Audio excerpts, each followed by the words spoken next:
और इस बार जो बिहार विधानसभा चुनाव हो रहा है उसमें जो है जनसुराज की सरकार जो है 100% बनने जा रही है। उसके पीछे का सबसे बड़ा रीजन है कि बिहार के लोग लालू जी और तेजस्वी जी से परेशान हो चुके हैं और बिहार के लोग भाजपा और नीतीश कुमार से परेशान हो चुके हैं। और इन लोगों ने जो है पक्ष और विपक्ष का डर दिखा के, एक दूसरे का डर दिखा के पिछले 35 साल से बिहार को लूटा है। इसलिए लोगों ने कमर कस लिया है कि इस बार जो है जनसुराज की सरकार। देखिए, प्रशांत किशोर जी लगभग 6000 किलोमीटर पदयात्रा किए हैं और उसके बाद से जो है पिछले 3 महीना से लगातार चल रहे हैं प्रशांत किशोर जी। बिहार बदलाव सभा कर रहे हैं प्रशांत किशोर जी। हर जगह जो है जबरदस्त उत्साह है लोगों में और वो सभी लोग जो किसी न किसी कारणवश इस सरकार में ठगे गए हैं या लूट के शिकार हुए हैं या घोटाले के शिकार हुए हैं या परेशानी हुई है, वो सारे लोग जो है इस बार जो है जनसुराज के साथ है और हर जगह जो है भारी समर्थन मिल रहा है। पूरे विश्व के शायद इकलौते नेता है प्रशांत किशोर जी जो रोज 2 सभा करते हैं और दोनों सभा में एवरेज 20,000 से ज़्यादा मिल रहा है। ऐसा जो है ना मोदी जी ने आज तक किया है, ना ट्रंप ने किया है, ना पुतिन ने किया है, ना चाइना के राष्ट्रपति ने किया है और ना भारत का कोई नेता आज तक किया है। प्रशांत किशोर जी रोज 2 सभा करते हैं, बड़ा सभा करते हैं और हर सभा में 20 से 25,000 की भीड़ होती है और सिर्फ और सिर्फ बिहार में करते हैं। तो ये अपने आप में जो है एक अप्रत्याशित जीत का संकेत है और ये संकेत जो है चुनाव से पहले ही मिल रहा है। इसीलिए मैं कह रहा हूँ कि इस बार जनसुराज की सरकार है।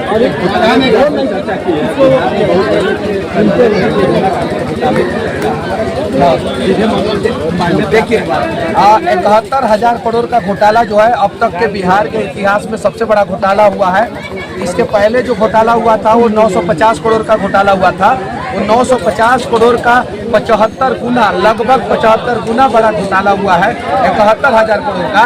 इसमें स्वास्थ्य विभाग भी है, इसमें जो है अलग अलग विभाग है और इसमें जो है तेजस्वी यादव जब उप मुख्यमंत्री थे तो उस समय भी 14,000 करोड़ का घोटाला हुआ है। जब सम्राट चौधरी जी उप मुख्यमंत्री हैं और विजय सिन्हा जी, रेणु देवी जी, तारकिशोर प्रसाद जी, ये लोग भी हैं, इन लोगों के कार्यकाल में भी हुआ है।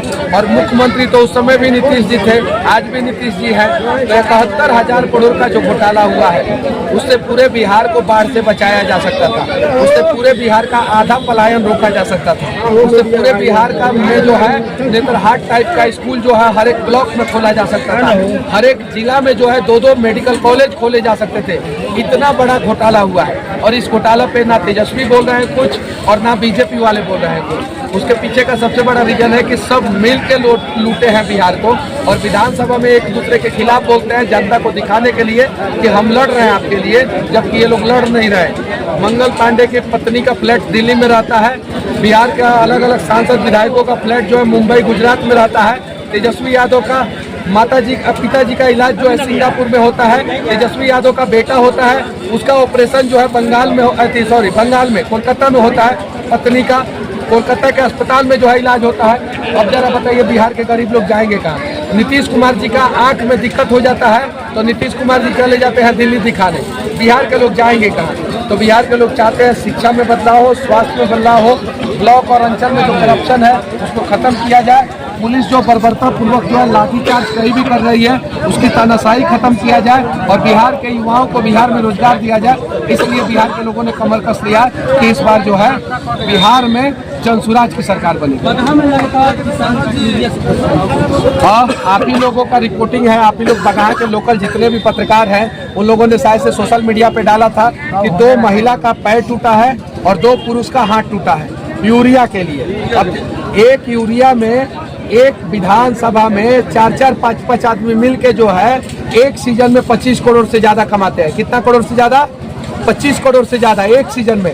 एक साल में खेती का कितना सीजन होता है? 2 सीजन में यूरिया की जरूरत पड़ती है बिहार में। अब 2 सीजन में 50 करोड़, 5 साल में 250 करोड़। इसलिए नेता लोग जो है यूरिया का काला बाजारी करा के 250 करोड़ रुपया कमा के जो है चुनाव के समय में 10 करोड़ रुपया खर्चा करके फिर चुनाव जीत जाते हैं। अब बिहार के लोग ये जागरूक हो गए हैं, उन्हें पता है कि हमारे भविष्य को जो है जनसुराज ही बचा सकता है। इसलिए जो है अगली बार से किसी को यूरिया की दिक्कत नहीं होगी। आपको जो है MRP रेट पे जो है यूरिया मिलेगा। थोड़ा बहुत पलदारी जो होता है वो 4-5 रुपया और दुकान वाला अगर लोकल दुकान वाला है तो वो 10, 12, 15 रुपया प्रॉफिट लेके जो है MRP से जो है 15-20 रुपया एक्स्ट्रा पे जो है यूरिया मिलेगा और हमेशा अवेलेबल रहेगा। ऐसा नहीं है कि यूरिया का रेट रहेगा 266 और मिलेगा 600 रुपया में हाथ गोड़ तुड़वाने के बाद, ऐसा नहीं रहेगा।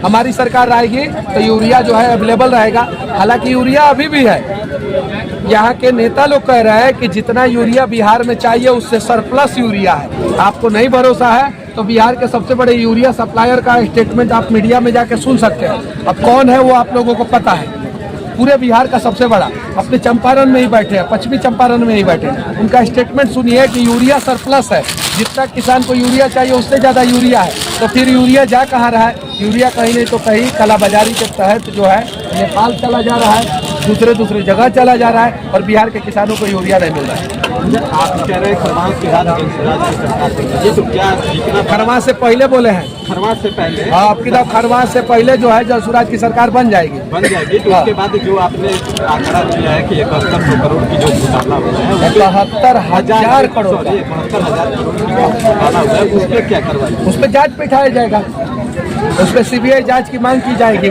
जाँच बिठवाया जाएगा, उस पर कार्रवाई करवाया जाएगा। अभी तो एम्बुलेंस का घोटाला हुआ है, पता है? आज प्रशांत किशोर जी ने जो है एम्बुलेंस जो है खरीदने में जो घोटाला हुआ है उसकी सारी सच्चाई सामने लाया है प्रशांत किशोर ने। और कैसे दिलीप जायसवाल का पैसा जो है मंगल पांडे के पापा जी के अकाउंट में, मंगल पांडे जी के पापा जी के अकाउंट से जो है पैसा जो है मंगल पांडे के बीबी के अकाउंट में, और फिर वो पैसा जो है दिल्ली में जो है फ्लैट खरीदने में यूज हुआ है, वो सारी चीज़ें जो है सामने लाया है प्रशांत किशोर जी ने। आज के प्रेस कॉन्फ्रेंस में उन्होंने साफ साफ बता दिया है कि यहाँ पे जो है एम्बुलेंस खरीदने में भी घोटाला हुआ है। अब जरा सच बताइए, जिस राज्य में एम्बुलेंस खरीदने में घोटाला हो जाए उस राज्य का स्वास्थ्य व्यवस्था सही हो सकता है क्या? कभी नहीं। तो उसके लिए लोगों ने कमर कस लिया है कि इस बार जो है बिहार का और बिहार के लोगों का दोनों का स्वास्थ्य व्यवस्था जनसुराज ठीक करेगी, इसीलिए लोग जो है जनसुराज को वोट देंगे। बिहार में पंजाब हरियाणा से अधिक खेती योग्य भूमि है। हाँ। और सिंचाई भी बेहतर है। हाँ। लेकिन फिर भी यहाँ का खेती पिछड़ा हुआ है, क्योंकि यहाँ पे बाढ़ आता है, बाढ़ आता नहीं है, बाढ़ लाया जाता है। यहाँ की नदियों की जो है बेसिन को जो है चौड़ा नहीं किया जाता है, जहाँ पे नदियाँ टेढ़ा मेढ़ा है वहाँ पे सीधा नहीं किया जाता है, नदियों को नदियों से कनेक्ट नहीं किया जाता है। वाटर लिफ्ट टेक्नोलॉजी का इस्तेमाल गुजरात में होता है, यहाँ पे नहीं होता है, इसलिए जो है यहाँ पे ज़्यादा बाढ़ आता है और किसान परेशान होते हैं। एक सीजन किसान कमाता है गेहूँ बो के और दूसरा सीजन धान बो के गंवा देता है, इसलिए दिक्कत है यहाँ पे बिहार में। तो मैं यही कहना चाहता हूँ कि आप लोग जनसुराज की सरकार लाइए और हम लोग वादा करते हैं कि 75% बाढ़ को कंट्रोल कर लेंगे। 100% कंट्रोल अगर करने की कोई बात करे तो कोई नहीं कर सकता है। दुनिया के किसी भी इंजीनियर से पूछ लीजिएगा, अगर कोई कह दे कि 100% बाढ़ को रोका जा सकता है तो नहीं रोक सकता है, लेकिन 75% बाढ़ को रोका जा सकता है, यानी 75% लॉस हमारा कम हो सकता है। ये चीज़ें हैं। तो हमारी सरकार 5 साल के अंदर अंदर जो बूढ़ी गंडक नदी है, बागमती है, कोसी है, कमला है, नॉर्मली जो है इसी में सबसे ज़्यादा बाढ़ का पानी आता है। इन सारे नदियों को कनेक्ट करके जो है दक्षिण बिहार का जो हिस्सा होता है जो सूखा रहता है, जैसे आप औरंगाबाद चले जाइए, गया चले जाइए, नवादा चले जाइए, इन सब एरिया में जो है जमुई चले जाइए, इन सब एरिया में जो है सूखा हो जाता है। उन सब एरिया में जो है पानी पहुंचा दिया जाएगा इधर का, और उसके बाद से बिहार सूखा से भी बच जाएगा और बाढ़ से भी बच जाएगा। अब रहने दीजिए।